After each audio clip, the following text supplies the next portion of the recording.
पुण्यात लहान मुलांना पळवून नेणाऱ्या टोळीमुळे दहशतीचं वातावरण होते। भीक मागण्यासाठी पुण्यातून चिमुरडीचं अपहरण करणाऱ्या तुळजापुरातील 5 जणांची टोळी अखेर गजाआड झाली आहे। कात्रज परिसरातून 2 वर्षाच्या चिमुरडीचं अपहरण करून तिला भीक मागायला लावण्यासाठी नेणाऱ्या एका टोळीचा भारती विद्यापीठ पोलिसांनी पर्दाफाश केलाय।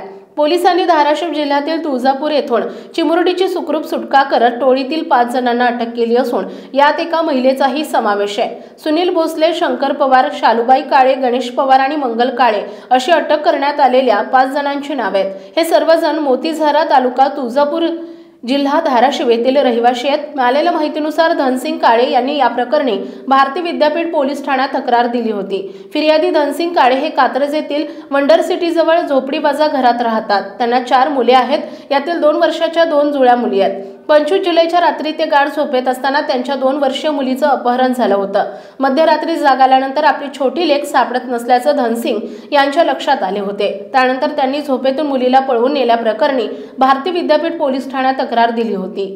तक्रार नोंदवली जाताच पोलिसांनी लगेच गुन्हा दाखल करत तपासाला सुरुवात केली। त्यानंतर आरोपींना पकडण्यासाठी तपास पथकाचे पोलीस उपनिरीक्षक मोकाशी आणि अंमलदार आणि गुन्हे शाखेचे एक पथक आणि 2 पथके तुळजापूर या ठिकाणी गेले आणि धाराशिव पोलिसांच्या मदतीने सुरुवातीला 3 आरोपी ताब्यात घेतले। त्याच्याकडे अपहरण झालेली 2 वर्षांची चिमुरडी सुखरूप सापडली। त्यानंतर अधिक चौकशी करत पोलिसांनी इतर 2 आरोपींना ताब्यात घेतले। भीक मागण्यासाठी आरोपींनी या चिमुरड्या मुलीचं अपहरण केल्याचं निष्पन्न झालंय। पोलिसांनी या 5 जणांना अटक करून न्यायालयात हजर केले। न्यायालयाने सर्व आरोपींना 2 ऑगस्ट पर्यंत पोलीस कोठडी सुनावली आहे।